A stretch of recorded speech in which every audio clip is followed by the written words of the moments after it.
السلام علیکم، میں ہوں حبیب اکرم اور آپ دیکھ رہے ہیں پروگرام نقطہ نظر۔ مجیب الرحمان شامی صاحب ہمارے ساتھ موجود ہیں اور آج شامی صاحب کے ساتھ جن موضوعات پر ہم نے گفتگو کرنی ہے پہلے ڈال لیتے ایک نظر ان پر۔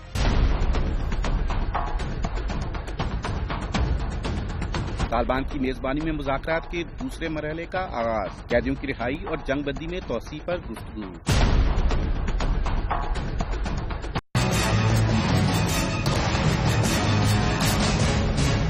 بلوچستان میں لاپتہ افراد کیس میں ملوث 2 فوجی افسروں کے خلاف آرمی ایکٹ کے تحت مقدمہ چلانے کا فیصلہ۔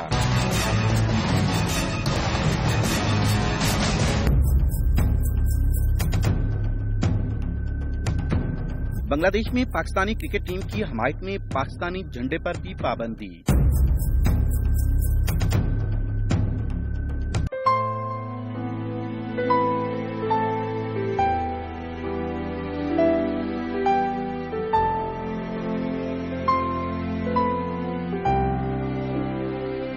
بھارت اور پاکستان کے آخری مشترکہ شہری خوشونت سنگھ کی کچھ یادیں۔